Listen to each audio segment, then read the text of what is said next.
에스겔서에는 많은 환상들, 하나님께서 보여주시는 그 미래의 예언을 담은 많은 환상들이 있습니다.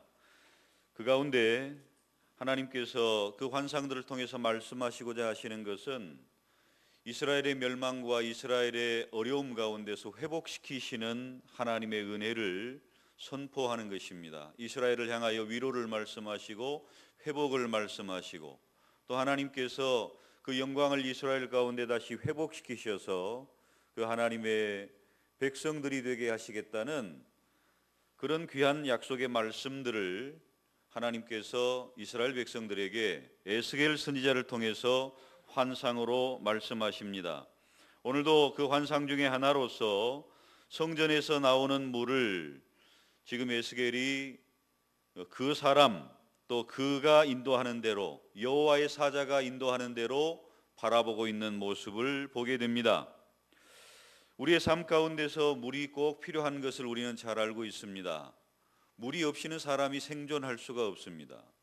우리나라도 물 부족 국가로 이렇게 분류가 된다고 하는데, 우리나라가 그 정도니 우리나라보다 더 강수량이 적은 나라들은 얼마나 물 때문에 고통을 당하겠습니까? 우리가 TV나 그 매스컴을 통해서 보면 물 부족으로 인해서 어려움을 당하는 나라들 많이 보게 되잖아요. 그런데 이 물은 사람의 생명과 직결이 되어 있기 때문에 물이 없어서는 사람은 살 수가 없습니다. 그리고 우리가 아는 바와 같이 대도시들은 항상 강을 끼고 있습니다. 서울도 한강을 끼고 있고요. 대부분의 큰 도시들은 다 강 중심으로 강 유역에, 강 주변에 이렇게 자리를 잡게 되는 것을 보게 됩니다. 우리가 잘 아는 그 4대 문명, 이 발상지도 다 강을 중심으로 해서 일어나게 되지 않습니까? 인더스 강을 중심으로 해서 인도 문명이, 또 나일강을 중심으로 해서 이집트 문명이, 황하강을 중심으로 중국 문명이 일어나고요. 티그리스와 유프라데스 강을 중심으로 해서 메소포타미아 문명이 일어나는 것을 우리가 알 수 있습니다. 이처럼 물과 사람의 그 생명과 또 사람의 도시와 살아가는 환경은 밀접한 관계가 있습니다. 주님께서는 이 물을 통해서 우리에게 많은 말씀들을 하시고, 또 우리가 예수님께서 초막절에 성령이 임하시면 그 성령을 통해서 그 배에서 생수의 강이 흘러나리라 말씀하시는 그 은혜의 말씀을 우리는 기억하고 있습니다. 지난주에 우리가 오순절 성령 강림절을 우리가 보냈습니다마는, 그 성령은 우리 안에 오셔서 그 배에서 생수의 강이 흘러 넘치게 하시는 분입니다. 오늘 우리가 이 말씀을 중심으로 해서 성전에서 흐르는 생명수의 강을 통해서 우리에게 말씀하시는 하나님의 그 음성을 저와 여러분이 들으실 수 있기를 주의 이름으로 축원합니다. 하나님께서는 이스라엘 그 성전의 그 구조를 통해서 우리에게 말씀하시는데, 먼저 이 본문의 배경적인 그런 부분들을 좀 설명을 드리면, 이스라엘 백성들의 그 성막의 구조를 여러분 알고 계실 줄 알아요. 이 성막의 구조는 지성소와 성소로 되어 있고, 성소 앞에 물두멍이 있고, 물두멍 앞에 제단이 있고, 이렇게 항상 위치해지게 되는데, 이 성소를 들어가는 곳은 항상 동쪽을 향한 문으로 들어가게 되어 있습니다. 이 동쪽을 향한 문, 이것은 이제 그대로 성전을 지어졌을 때도 이 성막의 구조를 그대로 성전으로 지어 놓았을 뿐이지, 이 성막이 성전이 되었던 것, 이것이 다른 것이지 구조는 똑같습니다. 그런데 우리가 성경 말씀을 통해서 좀 더 살펴보게 되면 이 구조의 동쪽으로 난 문에 큰 의미가 있는 것을 알 수 있어요. 1절 말씀에 보면 그가 나를 데리고 성전문에 이르시니 성전의 앞면이 동쪽을 향하였는데 그 문지방에서 물이 나와 동쪽으로 흐르다가 성전 오른쪽 제단 남쪽으로 흘러내리더라, 이런 말씀이 있잖아요. 우리가 에스겔 40장 말씀을 좀 살펴보기를 원합니다. 에스겔 40장 그 말씀에 보면 1절부터 이제 그런 말씀들을 좀 찾아볼 수 있어요. 40장 말씀 1절부터 한번 읽어 내려갑니다. 시작. 우리가 사로잡힌 지 25째 해 성이 함락된 후 14째 해 첫째 달 10째 날에 곧 그날의 여호와의 권능이 내게 임하여 나를 데리고 이스라엘 땅으로 가시되 하나님의 이상 중에 나를 데리고 이스라엘 땅에 이르러 나를 매우 높은 산 위에 내려놓으시는데 거기 나무로 향하여 성읍 형상 같은 것이 있더라. 나를 데리시고 거기 이르시니 모양이 놋같이 빛난 사람 하나가 손에 삼줄과 측량하는 장대를 가지고 문에 서 있더니 그 사람이 내게 이르되 인자야 내가 내게 보이는 그것을 눈으로 보고 귀로 들으며 내 마음으로 생각할지어다. 내가 이것을 내게 보이려고 이리로 데려왔나니 너는 본 것을 다 이스라엘 족속에게 전할지어다 하더라. 여기 보면은 여기에는 에스겔을 환상을 보여주시고 하나님께서 이끌어 가시는 바로 그 사람이 나오는데 오늘 본문에도 그가 나를 데리시고 3절에도 보면 그 사람이 손에 측량줄을 잡고 이렇게 이끌어 가시는 걸 보게 되는데 바로 이 사람은 여호와의 사자를 이야기합니다. 여호와의 사자는 신약 성경에서는 바로 예수 그리스도를 말씀하고 있습니다. 이 여호와의 사자, 아브라함에게 나타나신 여호와의 사자, 구약 성경에 면면이 흐르는 그 여호와의 사자의 나타남은 바로 신약의 예수 그리스도를 상징하고 또 말씀합니다. 바로 그분이 에스겔을 성전으로 이렇게 이끌어들이는데 이 성전의 동쪽 문을 이제 바라보게 됩니다. 44장 1절 2절 말씀입니다. 44장 1절 2절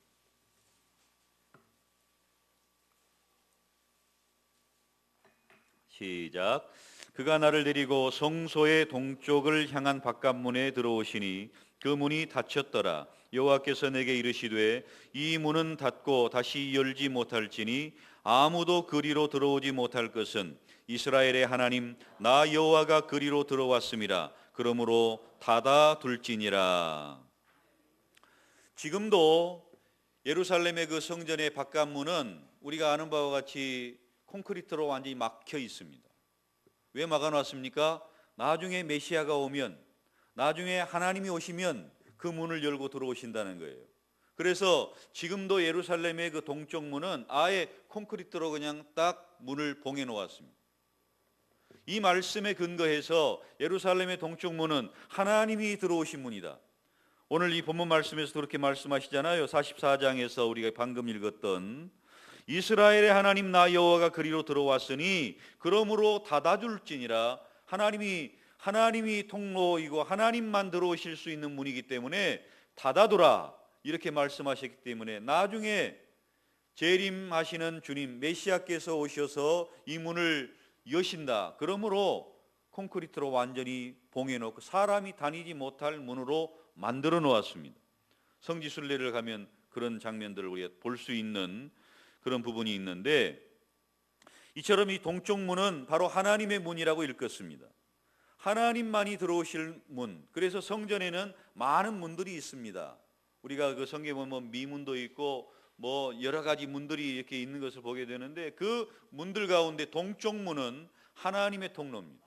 하나님이 들어가시는 문이고 다시 오셔서 하나님이 여실 때까지 열지 못하는 문이 바로 이 동쪽 문입니다.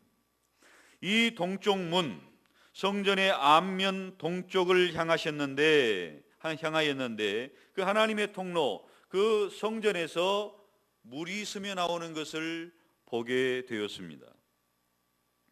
이 성전에서 흘러나오는 물, 이 물이 계속해서 이제 흘러나가는 것을 보게 되는데 우리가 보면은 이 성전에서 흐르는 물에 여러 가지 의미를 담고 있는 것을 보게 되는데 먼저 이런 부분들이 동쪽에서 스며 나와서 그 사람이 계속해서 이렇게 안내하는 것을 보게 됩니다. 그런데 이 물을 측량하라 해서 측량하고 또 그 물을 이렇게 측량해 보니까 천척을 측량했다. 이 척이라는 그 단위의 개념은 30cm를 이야기합니다. 그리고 전에 우리가 번역되었던 개정 한글판에 보면은 규빗으로 번역이 됩니다. 척은 30cm고 규빗은 45cm입니다. 그래서 우리가 대략적으로 천척 하면은 한 300m에서 500m 정도 된다. 이렇게 그냥 대략 어림 잡으시면 되겠습니다. 뭐 수치가 뭐 정확하지 않는 그런 부분이기 때문에요. 그래서 한 300m나 500m 정도의 거리를 두고 이렇게 측량을 해보니까 물이 발목까지 차는 거예요. 처음에 성전 그 동쪽 문에서 나오는 그 물은 아주 스며 나오는 것처럼 작게 물이 스며 나왔는데, 이제 300m나 500m 정도 지난 후에 재보니까 발목까지 차고, 좀 더 나가서 재보니까 무릎까지 차오르고, 좀 더 재보니까 허리까지 차오르고, 좀 더 재보니까 이제 수영을 할 만한 큰 강을 이루게 되는 그 환상을 보게 됩니다. 그리고 그 환상이 이제 계속되면서 그 강으로 가보니까 강 좌우편에 나무가 심이 많은데, 그 나무에 많은 열매들이 맺혀지게 되고, 풍성한 그런 열매들, 소산들, 또 약재들이 열려 있는 것을 보게 됩니다. 그리고 그 강물을 통해서 그 남반부에, 그러니까 이게 아라바 광야가 나오죠. 아라바가 나오는 그건 예루살렘 남쪽을 이야기하는 전체적인 그 지형을 이야기합니다.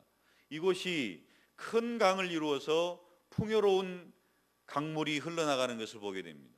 우리가 아는 바와 같이 이스라엘은 북쪽은 갈릴리 바다가 있고 남쪽은 사해 바다가 있잖아요. 그 가운데 흐르는 강이 요단강입니다.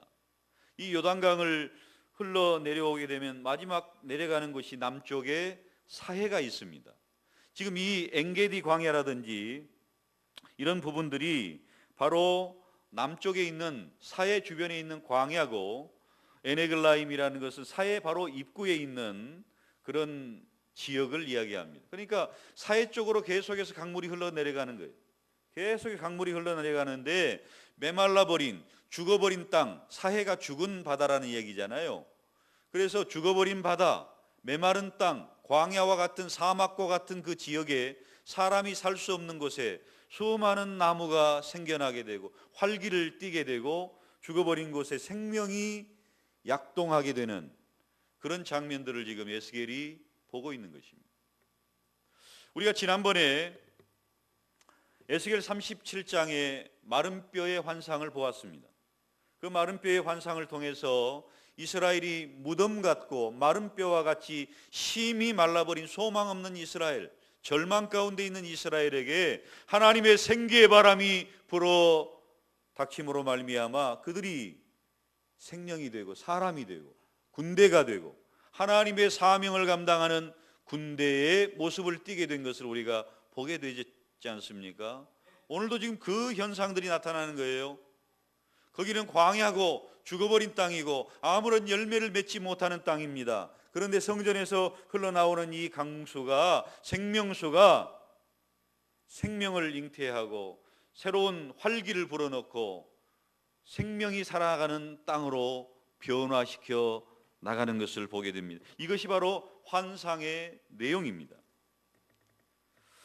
이 환상의 내용에 우리가 첫 번째 그 의미들을 좀 살펴볼 필요가 있습니다. 1절 말씀에 보면 문지방 밑에서 물이 나와 동쪽으로 흐르다가 성전 오른쪽 제단 남쪽으로 흘러내리더라. 성전 안에 그 구조들은 다 똑같다고 이야기를 했죠. 거기에 제단에 먼저 흘러가는 것을 봅니다.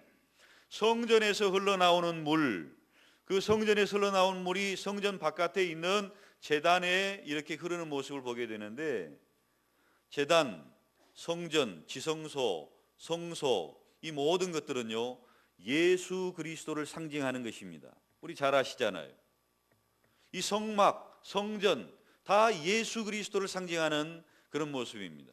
예수 그리스도를 통해서 우리의 죄가 제단에서 태워지고, 또 예수 그리스도로 말미암아 우리의 죄와 허물을 물두멍을 통해서 발견하고, 또 떡상과 등대와 이런 부분들은 우리가 생명의 떡을 먹고 생명의 잔을 마시는 이런 모든 부분들, 빛이 되는 주님, 빛 되신 주님, 또 지성소 안으로 들어가서 보혈을 통해 지성소 안으로 들어가는 이 모든 모습들은 바로 예수 그리스도를 상징하는 것이라고 말씀을 드렸습니다. 우리가 성전에서 흘러나오는 이 물이 제단을 돌아서 흘러내리는 이 부분들은 바로 예수 그리스도의 속죄 사역을 통해서 우리에게 흘러나오는 바로 생명수라는 것을 먼저 기억하셔야 됩니다. 예수님께서는 물론 우리가 이 말씀들을 보면은요,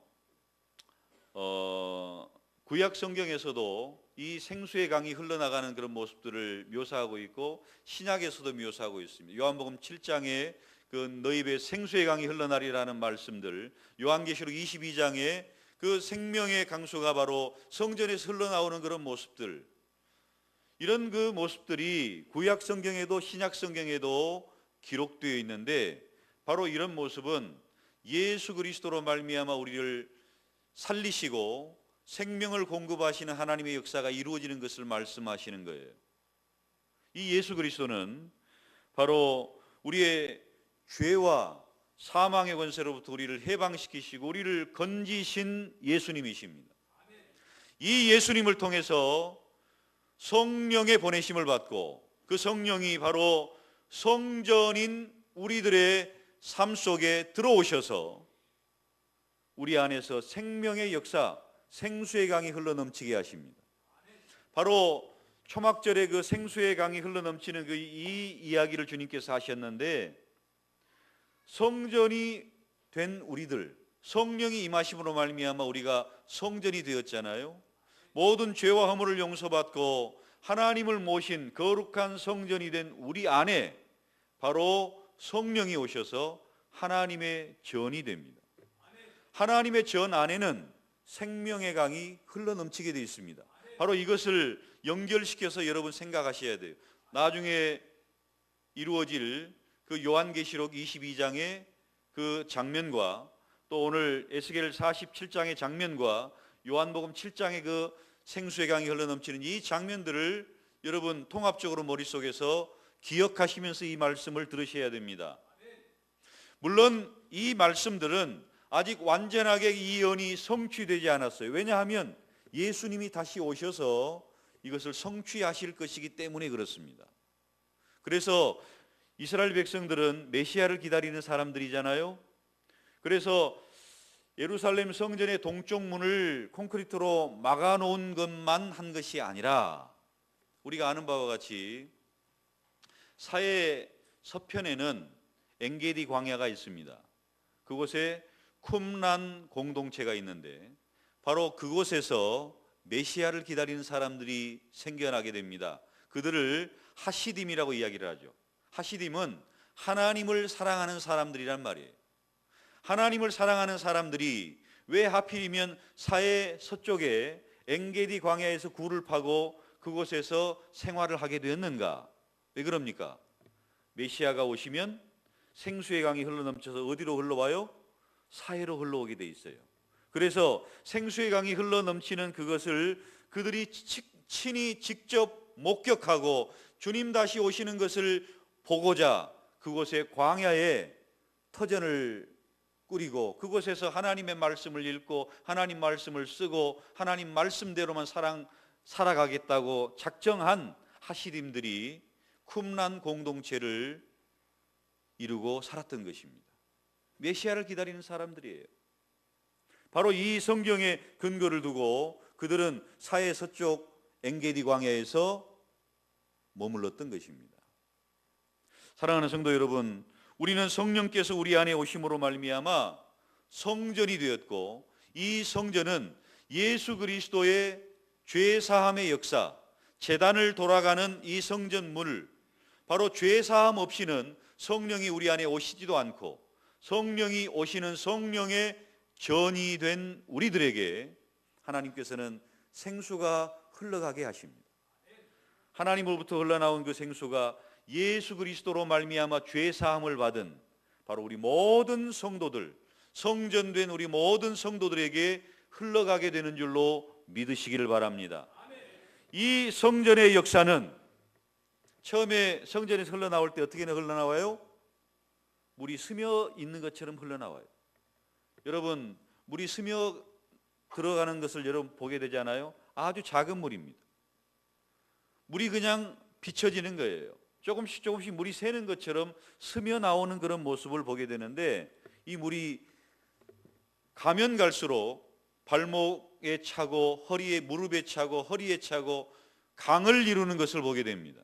이것은 천국의 역사를 설명하는 것과 같아요. 겨자씨의 비유를 여러분 생각해 보십시오. 겨자씨가 아주 작은 것이로되 나중에 커서 새들이 깃들일 만큼 큰 나무가 되지 않습니까? 마찬가지로 하나님의 나라의 역사, 바로 성령의 생수의 공급을 받고 하나님 나라의 백성으로 살아가는 하나님의 백성들의 역사는 처음에 시작할 때는 미약하지만 나중에는 창대한 역사가 있고요, 겨자씨가 큰 나무를 이루는 역사가 있고요, 또 스며나는 그 물이지만 나중에는 큰 강을 이루는 하나님의 나라의 역사를 설명해 주는 모습이라고 할 수 있습니다. 하나님의 백성, 하나님의 사람들은요, 겉보기는 보잘것없는 겨자씨와 같고 아주 미약한 모습이지만 그 하나님의 역사가 우리 가운데서 이루어지게 될 때 큰 나무를 이루고 큰 생명을 살려내는 역사가 있고 또 큰 강을 이루는 하나님의 나라의 확장되는 역사를 보여준다는 것입니다. 이것이 바로 생명의 강의 역사예요. 시작은 아주 작습니다. 예수 그리스도로 말미암아 시작된 그 갈릴리의 작은 어부들의 몇 마디 외침이 나중에는 예루살렘과 온 유대와 사마리아와 땅끝까지 이르러 복음이 확산되고 천국이 확산되는 놀라운 성령의 역사들이, 생명의 역사들이 이루어진 줄로 믿습니다. 이것이 바로 나중에 미래에 주님 다시 오실 때에 이루어질 천국에 확장되어져 가는 그 모습을 우리에게 보여주는 것입니다. 그리고 이 생명수가 흘러가는 곳마다 어떤 역사가 나타나요? 우리가 이스라엘의 그 지역은요, 건기가 있고 우기가 있지 않습니까? 건기에는 완전히 바짝 마른 사막과도 같아요. 그러나 비만 오면 꽃들이 피고 새들이 울고 또 많은 열매들 맺는 꽃동산이 된다고 합니다.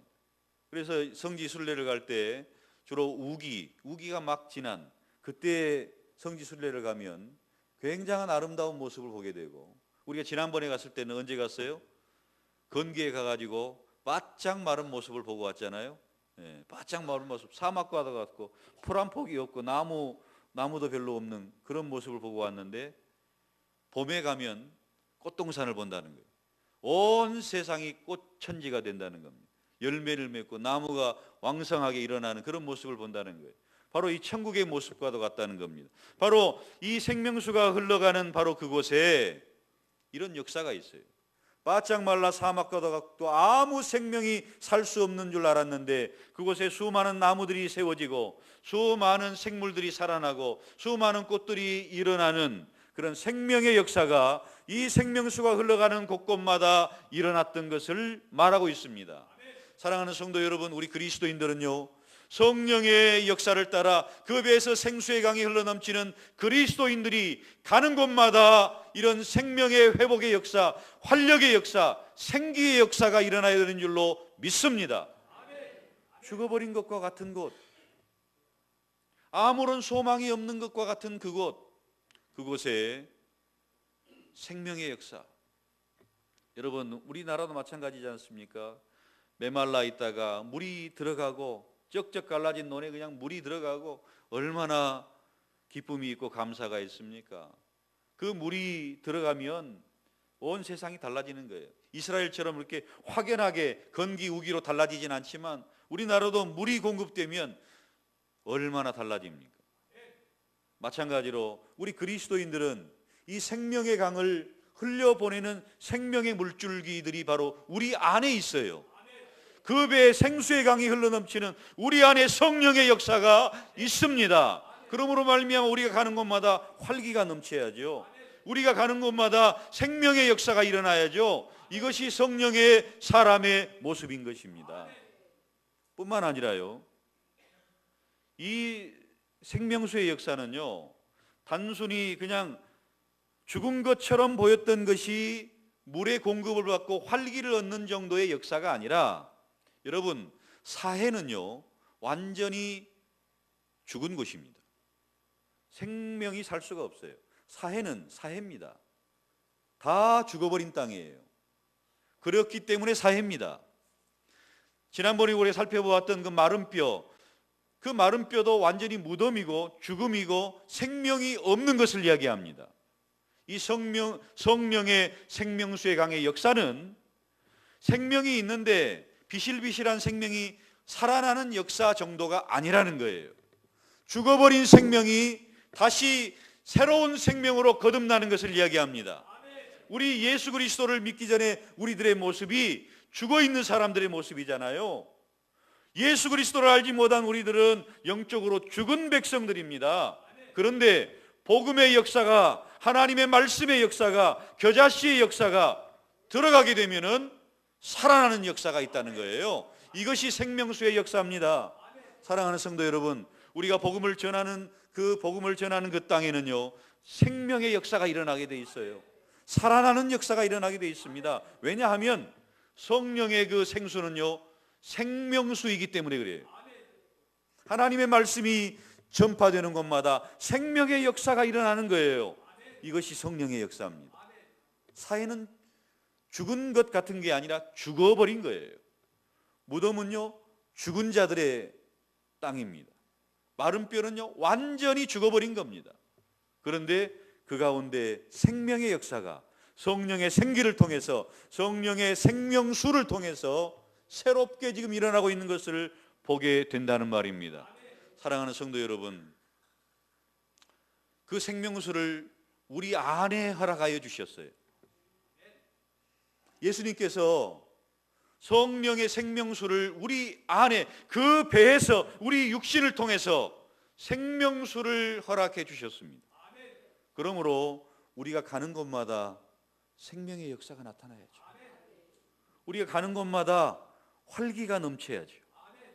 죽어버린 것과 같은 곳에도 생명의 역사가 나타나고, 죽어버린 곳에도 생명의 역사가 나타나는 것이 바로 우리들의 모습이 되어야 되는 줄로 믿습니다. 이게 바로 성령의 사람이고요, 아주 미약하고 작은 것 같지만 성령의 역사는 이렇게 나타나는 것입니다. 하나님의 나라의 역사는 이렇게 나타나는 것입니다. 우리 11절 말씀 마지막으로 봅니다. 시작. 그 진펄과 갯벌은 되살아나지 못하고 소금 땅이 될 것이며. 성령의 역사가 다 살리는 역사인 줄 알았는데 진펄과 갯벌은 되살아나지 못한다, 소금 땅이 된다, 이렇게 말씀하고 있어요. 원래 사해는 소금의 농도가 너무나 짙어서 생명이 다 죽어버린 것 아닙니까? 그런데 사해가 생명의 강이 됐는데 그 가에 있는 갯벌과 진벌의 소금은 그대로 남아 있겠다는 거예요. 이 이야기는 무슨 이야기냐면은 하나님의 역사가 부족하다는 그런 역사의 의미가 아니고요, 하나님은 살릴 것은 살리고 그대로 둘 것은 그대로 둔다는 말씀입니다. 좋은 것은 그대로 두는 거예요. 이스라엘 백성들의 이 소금은요, 중요한 것입니다. 이스라엘의 백성의 생명은, 소금은 생명입니다. 그래서 하나님께서 이스라엘 백성들 제사를 받으실 때 꼭 소금을 치라고 말씀하셨어요. 이 소금을 통해서 하나님은 언약을 하십니다. 이 소금이 없으면 사람이 생명을 유지할 수가 없어요. 그래서 이스라엘 백성들에게 소금은 생명입니다. 그걸 남겨두시겠다는 거예요. 진펄과 갯벌의 소금은 그대로 남겨놓으시겠다는 겁니다. 그래서 하나님께서는 그 생명의 역사가 일어난 그곳에 가장 중요한 부분들은 그대로 남기셔서 하나님께서 사용하시는 역사가 있는 것을 말씀합니다. 사랑하는 성도 여러분, 하나님의 성령이 우리 안에 오심으로 우리는 생명을 공급하는, 생명수를 공급하는, 그 배에서 생수가 흘러나는 하나님의 백성들이 되었습니다. 우리가 가는 곳마다 이 생명수의 역사가 일어나야 되지 않을까요? 우리가 가는 곳마다 미약한 곳이 장대해지는 역사가 있고, 예수 그리스도의 십자가의 보혈이 흘러가고 구원의 역사가 있고 생명의 역사가 일어나야 되지 않겠습니까? 우리가 가는 곳마다 메말라버린 곳에 생기가 흘러넘쳐야 되지 않겠어요? 죽어버린 곳에 생명이 선포되어야 되지 않겠습니까? 주님께서는 이런 이유를 위해서 우리에게 성령을 보내주셨습니다. 성령의 임하심이 우리 안에 있으니 우리가 성령의 사람으로, 생명수의 그 강으로 온전히 이 땅을 풍요롭게 하고 이 땅에 생명을 살리는 저와 여러분들 다 되시기를 주의 이름으로 축원합니다. 축원합니다.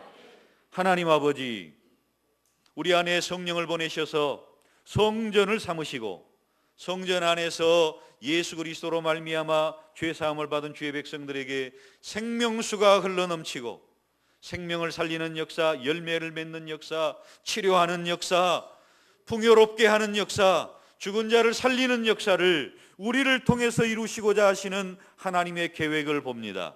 아버지 하나님, 주님 다시 오실 때 이 모든 일이 이루어질 것이지만 우리가 살아가는 이 땅에서 하나님의 군대로, 하나님의 사람으로, 하나님의 생명의 그 물들을 공급하는 주의 백성들로 생명의 역사를 감당하는 우리 모두가 되게 하여 주시옵소서.